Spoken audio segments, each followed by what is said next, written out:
నమస్కారం అండి. విజయవాడ గిరిపురంలో ప్రజలందరికీ నమస్కరిస్తూ నాకు తోచిన ఆలోచన నేను గ్రహించిన సత్యాలు 2 మాటల్లో చెప్తానండి. ఒక్కసారి అందరూ తప్పుకోకుండా ఆలోచించాలని మనం చేసుకున్నాం. ఎందుకంటే నా కుటుంబం ప్రేమ ఒకటే కాదండి, ప్రజలందరూ మనం ఒకటే ఉండాలనేది ఆశ. అందులో వాస్తవం ఉందో లేదో ఆలోచించండి. తప్పులుంటే క్షమించండి, మంచి ఉంటే పాటించండి, తప్పుకుండా ఆలోచించడం మాత్రం చేయండి. మన ముఖ్యమంత్రి గారు ఇంత చిన్న వయసులో ఎంతోమంది ముఖ్యమంత్రుల కంటే మంచి నిర్ణయాలు తీసుకున్నాడా లేదా ఆలోచించండి దయచేసి. అన్నీ చెప్పాలంటే ఇప్పుడు సమయం చాలదు. ఇది నిజమా కాదా బల్లగుద్ది ఏదైనా తప్పు ఆయన చేశాడు ఈయన అని చెప్పమనండి, నన్ను వచ్చి చంపదెబ్బ కొట్టమనండి, లేకపోతే ఖర్చుతో పొడిచినా నేను పొడిపించుకుంటాను. ఎదురు మాట్లాడితే ఊరుకోకండి మీరు. ఎందుకంటే ప్రజలకి ఆయన ఎంత దైవికంగా దేవుడికి నచ్చే విధమైన నిర్ణయాలు తీసుకున్నాడు. ప్రజలంటే మనుషులంటే ఏంటో గ్రహించిన మనిషిగా పెద్ద చిన్న అంటే ఏంటో తెలుసు. మంచి సైడ్ ఏంటంటే చంద్రబాబు గారు ఎంతకాలం చేశాడు సార్? ఆడు 5 ఏళ్ళు కాదు 10 ఏళ్ళు కాదు, దగ్గర 15, 14 అనుకోండి. ఏం చేశాడు? ఈయన ఎంత వచ్చిందండి? 5 ఏళ్ళు అయిందండి అవలా. 5 ఏళ్లలోనే ఎంత అభివృద్ధి, ఎన్ని అభివృద్ధులు, ఎన్ని ఆయా వాడలు రేవులు బ్రతకరా కొందరు జనం. తర్వాత మధ్యకారులు వాళ్ళకి చేపలు పట్టుకున్న వాళ్ళకి ఏనాడన్నా రూపాయిన్నర చొప్పునని కానీ 10,000 అంటూ సాయం కానీ అలాంటిది ఇచ్చాడా? ఎందుకు ఆలోచించాలా చెప్పండి. ఆయన 30 ఏళ్ళు జ్యోతి బాస్ పరిపాలన చేశాడు. ఆయన అంతకాలం ఈయనకి టైం ఇస్తే అమెరికా అవుతుందండి. దయచేసి గ్రహించండి. ఆయన చేసిన పనులు అభివృద్ధులు చెప్తే ఎన్నో ఉన్నాయి, మీకు తెలుసు, అందరికీ తెలుసు, తెలియదని కాదు. నేను గ్రహించి చెప్తున్నా. పేపర్లు దాచిపెట్టా ఆయన అభివృద్ధులు, చంద్రబాబు గారి పేపర్లో దాచిపెట్టా.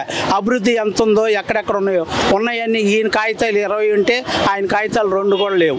చూడండి తేడా. నన్ను కావాలంటే అడగండి, నేను చూపిస్తా. మీకు తెలుసు.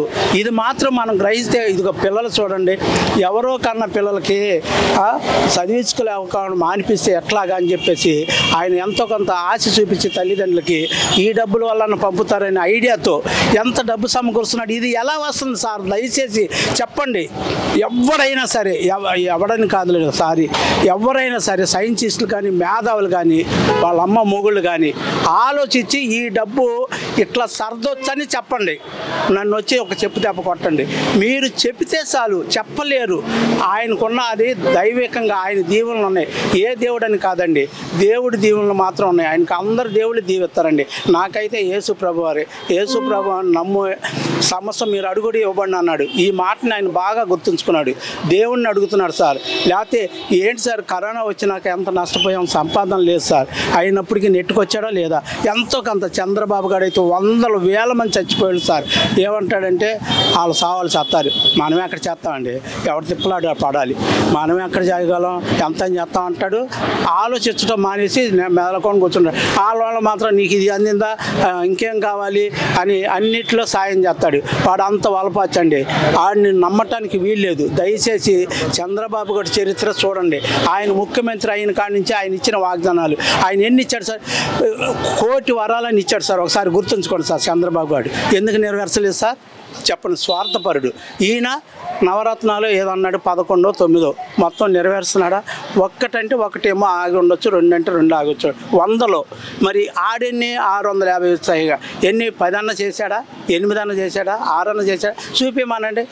టక్కర మాట సార్. ఎక్కడికక్కడికి ప్రజలకి ఏదో ఒకటి చెప్తే నమ్ముతారనే ఆలోచనే ఆడికి ఉంది, బలంగా ఉంది సార్ ఆ నరాల్లో. ఇది గ్రహిస్తే మంచిది. మన భవిష్యత్తులు, మన రాష్ట్రం భవిష్యత్తులు, మన ఇండియా భవిష్యత్తులు బాగుండాలి అంటే జగన్మోహన్ గారిని ఎన్నుకుంటే ఆయన ఊపిరిన్నంతకాలం చేస్తే మనము సుఖ సంతోషాలతో బతుకుతారు. ఇది 100% నిజము. ఇంత మంచిగా చేస్తాం అనేది ఎవరి చేత కాదు అంటే తప్పేమో కానివ్వండి. నిజంగా మీరు ఆలోచిస్తే అలా అనిపిస్తుందండి. దయచేసి ఆయన్ని బలపరచడం మనకి చాలా మంచిది. ఈ కొద్దిగా మాటలు మాత్రం తప్పకుండా ఆలోచించాలని.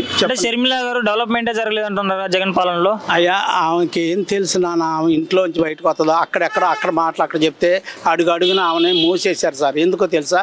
చట్టవిరుద్ధంగా ప్రవర్తించింది. ఊరికినే ముయ్యరు. నేనున్నాను ఇంట్లో, పోలీసు వాడు వచ్చి పట్టుకెళ్తాడా? లేదు. ఆమె చట్ట అడుగున చూడండి. అక్కడ చెప్పే మాటలు అక్కడ చంద్రబాబు వాళ్ళలో పడింది, కాంగ్రెస్ వాళ్ళు వల్ల పడింది. కాంగ్రెస్ అంత చేస్తే వాళ్ళు ఏమడిగారండి, ప్రజల దగ్గరికి వెళ్ళి మా నాన్న చచ్చిపోతే వాళ్ళని ఓదార్చి వస్తానంటే మీ ముగ్గురు వెళ్ళారు. షర్మిల,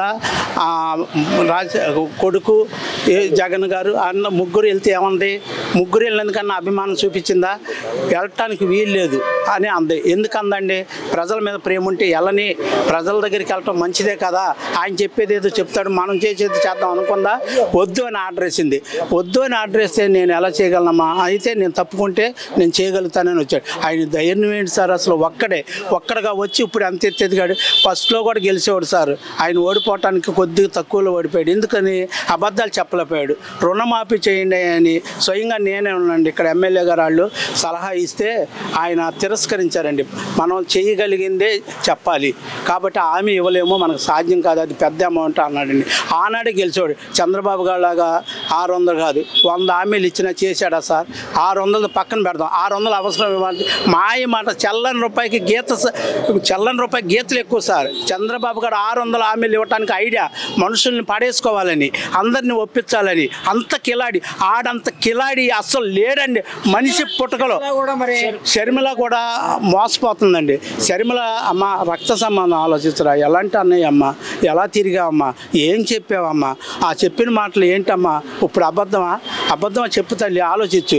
పొరపాటు చేస్తున్నావు. చంద్రబాబు గారు టక్కర్ కాడమ్మా, ఎవరికి ఏం చెప్పాలో. అది కాంగ్రెస్ వ్యతిరేక అయితే రామారావు గారు పెట్టి గెలిస్తే వాళ్ళల్లోకి పొత్తు పెట్టుకున్నాడు.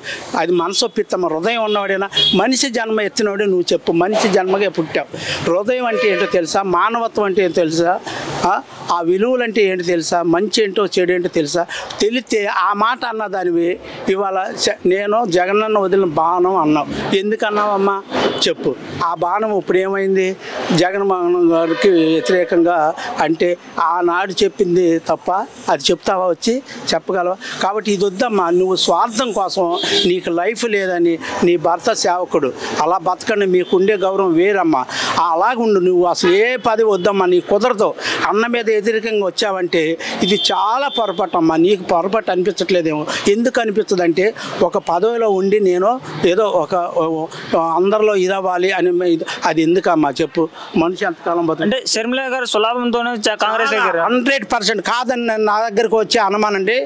నేను చెప్పలేకపోతే నన్ను చెప్పు దెబ్బ కొట్టమనండి, లేదంటే ఆమె చేసేది రీజన్ చెప్పమనండి.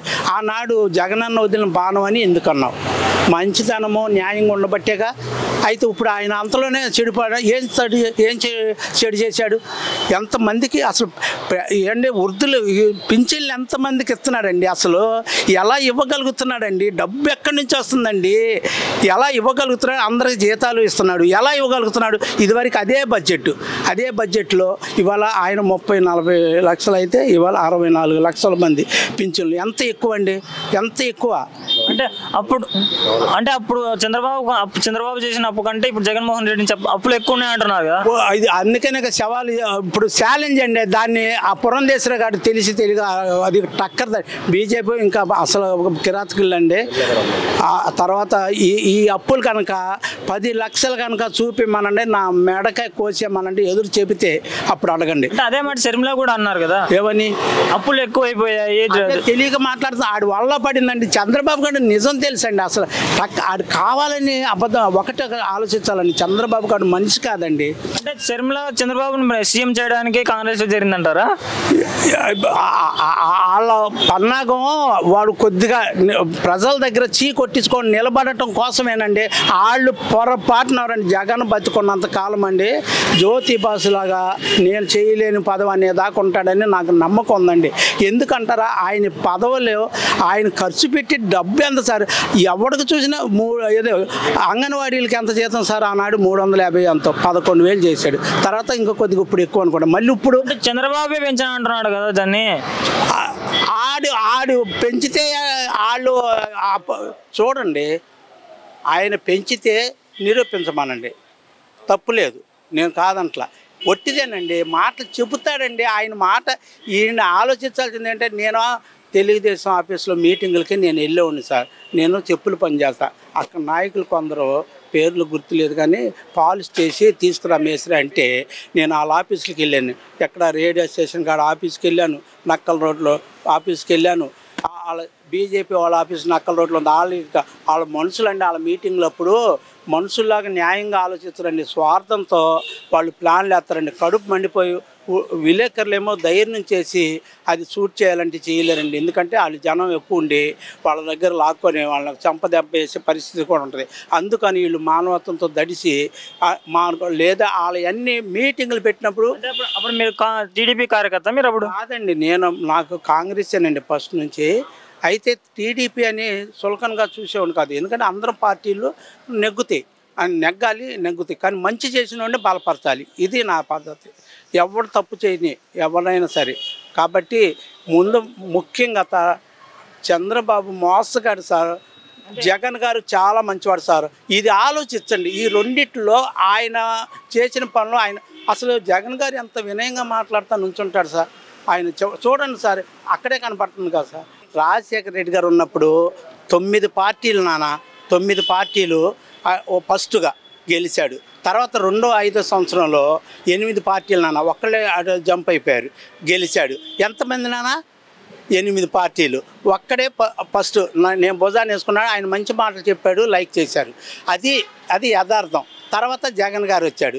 వీళ్ళు ఇంకా ఎన్ని పార్టీలు వచ్చినా ఆయన ముందు బలాదూరు సార్. ఇది మాత్రం గ్యారంటీగా చెప్పలేం. కానండి ఫైనల్గా జగన్ గెలవాలి నమ్మకం. అసలు వద్దన్న ఆయన గెలవాలని వాళ్ళ అమ్మ వచ్చి చెప్పినా ఒప్పుకోరు సార్ జనం. నా కొడుకుని ముఖ్యమంత్రి చేయొద్దమ్మా టక్కరగాడని వాళ్ళ అమ్మతో కూడా చెప్పిస్తాడు చంద్రబాబు. చంద్రబాబు గురించి ఇంటే ఆడు అలిపిరిలో బాంబు పెట్టించింది వేరే పోలీసు, ఇప్పటికీ బతుకున్నాడు, రిటైర్డ్ అవ్వాల. ఆయన పేరు చెప్పకూడదని చెప్పట్లా. ఆయన బాంబు అంటే ఇదిగో ఇంతే మందు పెట్టండి, ఇంత మాత్రం ఉంచండి, తర్వాత చూపించేటప్పుడు ఇంత అని చూపించండి అన్నాడు. ఎందుకో తెలుసా, బాడీ గార్డ్ ఉంటుందని. అప్పుడు హోంమంత్రి ఆడి పేరు గుర్తురాట్లా. ఆడు సలహా ఇస్తే ఈ పని చేశాడు సార్. ఆయన పాస్టర్ అయ్యాడు ఇప్పుడు. అందుకు నిజం చెప్పాడు సార్. కావాలంటే మీరు ఆ మనిషిని కూడా నేను చూపించగలను. టక్కర్ అనమన్నాడు. ఆయన ఏమన్నాడంటే మాట తీసుకున్నాడు. అయ్యా నా పేరు బయట పెట్టమాక, ఏదైనా చేస్తాడు చంద్రబాబు గారు అంటే. అందుకని నేను బయట పెట్టట్లా, మీకు మనిషిని అంతా చూపించి చేసేవాడిని. అది నిజం కాకపోతే చెప్తాడా సార్ ఆయన? కాబట్టి చూడండి, తెలియకోండి ఎన్ని చేశాడు. చాలా ఉంటుంది సార్. మీరు ఆలోచించండి సార్. నువ్వు చిన్నవాడు అయినా సరే నువ్వు ఆలోచిస్తే నీకే కొంత నిజం కనపడుతుంది సార్. దయచేసి మన అందరము సుఖ సంతోషాలతో ఉండాలనేదే సార్. దేవుళ్ళని తలుచుకుంటే ఆయన ఏ టైంకి వర్షం, ఏ టైంకి ఎండ అంతా సమకూరుతారు. దేవునికి భయపడి జీవించే మనిషి చంద్రబాబు. దేవుడు గౌరవించి పూజించే మనిషి జగన్. దయచేసి ఇది ఒక్కటి ఆలోచించండి సార్. ఆయన పట్ల అభిమానం చూపించడం మంచిదని నా ఒక్కడికి లాభం జరగదు సార్. మనందరికీ లాభాలు జరుగుతాయని కోరుకున్నాను. దీన్ని తప్పకుండా మీరు ఆలోచించి తీరుతారని కోరుకున్నాను. Thank you sir.